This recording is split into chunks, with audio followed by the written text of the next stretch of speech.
লেখাপড়া করে যে গাড়ি ঘোড়া চড়ে সে, জানার কোনো শেষ নেই, শিক্ষার কোনো বয়স নেই। অদম্য ইচ্ছাশক্তি আর জানার ইচ্ছা থাকলে বয়স কখনো বাধাই নয়। বয়স যে বাধা হতে পারে না তা প্রমাণ করলেন বাঁকুড়ার ওন্দার এই 6 জন মহিলা। মা ছেলের এক অপূর্ব যুগলবন্দী। ছেলে পড়ছে, পাশে বসে পড়ছেন মা। ছেলে মাকে পড়াচ্ছে, আবার মাও কখনো ছেলেকে দেখিয়ে দিচ্ছেন। এই দৃশ্য বিরল না হলেও অনন্য সুন্দর তো বটেই। সুস্পষ্টভাবে কোনো রস পর্যায়ে অন্তর্ভুক্ত নয়। ছেলে পড়ে একাদশে আর মা পড়েন দ্বাদশে। ছেলের উচ্চ মাধ্যমিক পরীক্ষা দেওয়ার 1 বছর আগেই মাও উচ্চ মাধ্যমিক পরীক্ষার্থী। মাকে পড়তে দেখে ছেলেও খুব খুশি। জ্যোৎস্না, মন্দিরা, চিন্তামণি ও বিথিকা এরা সবাই এবছরের উচ্চ মাধ্যমিক পরীক্ষার্থী। আমি ক্লাস 11। একসঙ্গে পড়াশোনা চালিয়ে যাও? হ্যাঁ, একসঙ্গে চালিয়ে। কতটা হেল্প হয় মায়ের কাছ থেকে বা তোমার কাছ থেকে? মা কতটা সহযোগিতা পায়? দুজনে সমানভাবে হেল্প করি যতটা পারা যায়। মায়ের ইচ্ছে কেন পড়াশোনা করতে? মায়ের ক্লাস 10 এ বিয়ে হয়ে যাওয়ার পরে মায়ের একটা মনে ইচ্ছে ছিল যে উচ্চ মাধ্যমিকটা আবার দেবে, সেই জন্য আবার শুরু করেছে। তুমিও সহযোগিতা করছো মাকে? হ্যাঁ। আপনি কত সালে দিয়েছেন? 2006 সালে। সেখানে এতটা গ্যাপ, অসুবিধা হচ্ছে না? না, অসুবিধা হচ্ছে।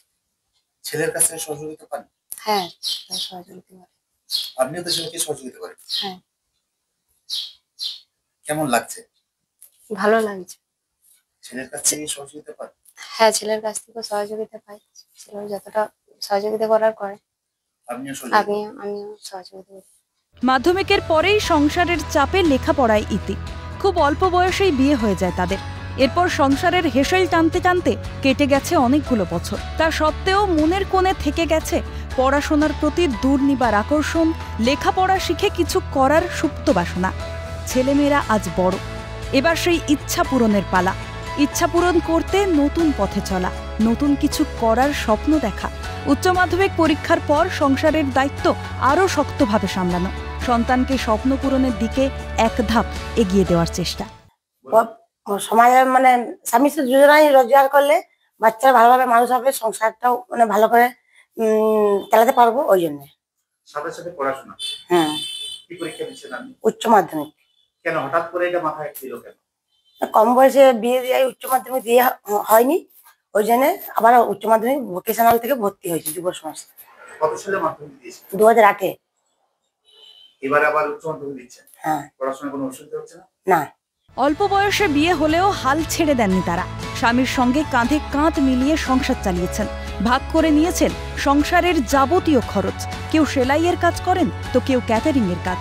সবকিছু দক্ষ হাতে সামলে এবার পড়াশোনায় ফেরা, উচ্চশিক্ষা নিয়ে আরও কিছু করার ইচ্ছে।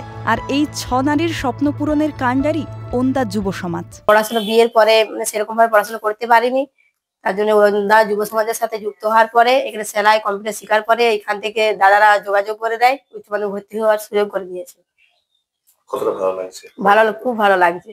একদিকে কাজ, হ্যাঁ, একদিকে বাচ্চা সামলিয়ে সংসার সামলিয়ে আবার পরীক্ষা দিতে আসছে, সেটা খুবই ভালো লাগছে। কি ইচ্ছে আছে? ইচ্ছে আছে আরো বড় কিছু কোনো কিছু করার সাথে যুক্ত হতে পারি, সমাজের কাজ করতে পারি, সেই রকম কোনো ইচ্ছা আছে। বর্তমানে একজনের রোজগারে সংসার চালানো খুবই কঠিন। শিক্ষা ছাড়া স্বাবলম্বী হওয়াও সম্ভব নয়। সে কথা ওন্দার এই 6 জন নারী খুব ভালো করেই জানেন।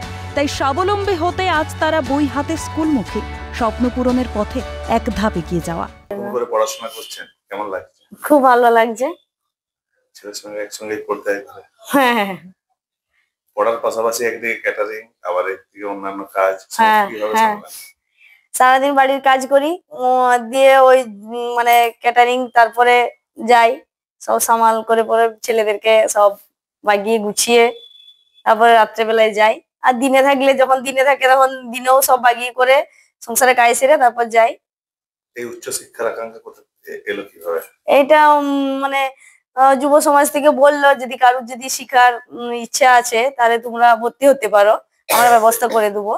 দিয়ে ওখান থেকেই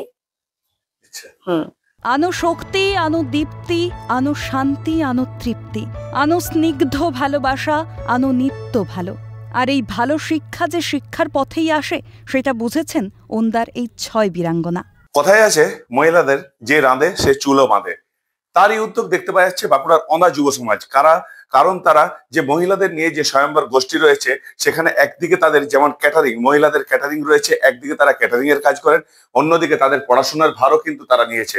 কারণ তাদের ইচ্ছে ছিল উচ্চ শিক্ষায় শিক্ষিত হওয়া। কারণ কোনো কারণেই তারা হয়তো মাধ্যমিক বা কোনো কিছু পড়াশোনার পরে তাদের যে পড়াশোনা আটকে গিয়েছিল, কিন্তু সেদিক থেকে এই অন্ধা যুব সমাজ এগিয়ে এসে তাদেরকে নতুন করে যে পড়াশোনার দিগান্ত, সেটা কিন্তু তারা চালিয়ে যাচ্ছে। আজকে তারা উচ্চ মাধ্যমিক পরীক্ষা দিচ্ছে, তাদের কিন্তু তারা বেজায় খুশি। একদিকে ছেলেরাও যেমন তাদের বাড়ির ছেলেরা পড়াশোনা করছে, তার সঙ্গে নিজেরাও পড়াশোনা করছে। কারণ একদিকে স্বনির্ভর হওয়া, অন্যদিকে শিক্ষার আলোয় শিক্ষিত হওয়া তাদের মূল লক্ষ্য। কারণ শিক্ষা না থাকলে ভবিষ্যৎ অন্ধকার, সেটা কিন্তু দেখিয়ে দিচ্ছে এই অন্ধা যুব সমাজ। বাঁকুড়া থেকে স্বরূপ রায়, ক্যালকাটা নিউজ।